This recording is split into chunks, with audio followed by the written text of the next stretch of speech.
আসসালামু আলাইকুম স্যার। ওয়ালাইকুম আসসালাম।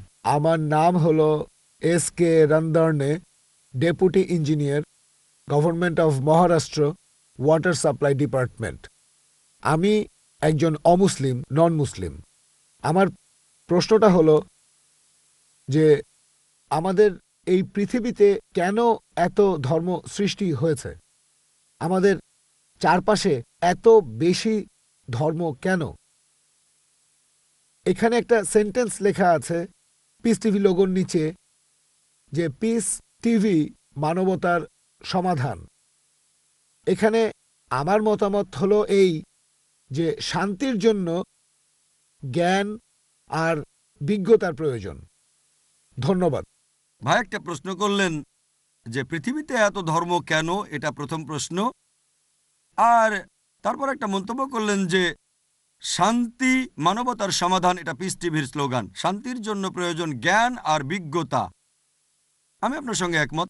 আপনার প্রশ্নের প্রথম অংশটা নিয়ে যদি বলি যে পৃথিবীতে কেন এত বেশি ধর্ম, আমাদের বুঝতে হবে যে সর্বশক্তিমান ঈশ্বর, আমাদের স্রষ্টা আল্লাহ সুবহানাহু ওয়া তাআলা পাঠিয়েছেন মাত্র একটা ধর্ম। আল্লাহ পবিত্র কোরআনে বলেছেন, সূরা আলে ইমরান অধ্যায় নম্বর 3 আয়াত নম্বর 19, ইন্নাদ-দীনা ইনদাল্লাহিল ইসলাম। একমাত্র ধর্ম, একমাত্র জীবন দর্শন যেটা আল্লাহ তাআলার গ্রহণযোগ্য, সেটা আল্লাহ তাআলার কাছে আত্মসমর্পণ করা। আল্লাহ তাআলা মাত্র একটা ধর্মই পাঠিয়েছেন। আর যত নবী রাসূল পৃথিবীতে এসেছেন, যেমন ধরেন আদম, ইব্রাহিম, মুসা, ঈসা, মুহাম্মদ, ওনারা সবাই শান্তিতে থাকুন। তারা মানুষকে একটা শিক্ষাই দিয়েছেন, আল্লাহর কাছে আত্মসমর্পণ করা। এখন আরবি ভাষায় যদি কেউ আল্লাহ তাআলার কাছে আত্মসমর্পণ করে তাহলে তাকে বলা হয় মুসলিম। আর ইসলাম, এই আরবি শব্দটার মূল আরবি শব্দটা হচ্ছে সালাম, যার মানে শান্তি। এর আরেকটা মূল আরবি শব্দ হচ্ছে সিলম, যার মানে আল্লাহ তাআলার কাছে নিজের ইচ্ছাকে সমর্পণ করা। তাহলে এক কথা ইসলাম মানে আল্লাহ তাআলার কাছে আত্মসমর্পণের মাধ্যমে শান্তি অর্জন করা। তাহলে আমাদের স্রষ্টা আল্লাহ তাআলা পাঠিয়েছেন মাত্র একটাই ধর্ম। তবে সময় বদলানোর সাথে সাথে ধর্মগ্রন্থগুলোও বদলে গেছে, বিকৃত হয়ে গেছে, নতুন জিনিস ঢুকেছে। আর এই ধর্মগ্রন্থ বদলানোর ব্যাপারে আল্লাহ পবিত্র কোরআনে বলেছেন, সূরা বাকারা অধ্যায় নম্বর 2 আয়াত নম্বর 79, ফাওয়াইলুল লিল্লাযীনা ইয়াকতুবুনাল কিতাবা বিআইদিহিম সুম্মা ইয়াকুলুনা হাযা মিন ইনদিল্লাহ লিয়াশতারু বিহি সামানান কালীলা ফাওয়াইলুল লাহুম মিম্মা কাতাবাত আইদিহিম ওয়াইলুল লাহুম মিম্মা ইয়াকসিবুন। দুর্ভোগ তাদের যারা নিজ হাতে কিতাব রচনা করে আর বলে এটা আল্লাহর নিকট হতে। তারা এটা বলে তুচ্ছ মূল্য প্রাপ্তির জন্য। তাদের রচনার জন্য শাস্তি তাদের, যা উপার্জন করে সেজন্য শাস্তি তাদের। আল্লাহ তাআলা পাঠিয়েছেন অনেক আসমানি কিতাব, অনেক ইনস্ট্রাকশন ম্যানুয়াল। সময় বদলানোর সাথে সাথে এই ইনস্ট্রাকশন ম্যানুয়াল, আল্লাহর এই আসমানি কিতাব বদলে গেছে। যখন কোনো কিতাব বিকৃত হয়ে গেছে, আল্লাহ নতুন রাসূল পাঠিয়েছেন আর নতুন কিতাব। এইভাবে অনেক দিন চলেছে। তারপর আল্লাহ পাঠালেন সর্বশেষ ও চূড়ান্ত নবী মুহাম্মদ সাল্লাল্লাহু আলাইহি সাল্লামকে, আর সর্বশেষ ও চূড়ান্ত আসমানি কিতাব কোরআন নাজিল করলেন।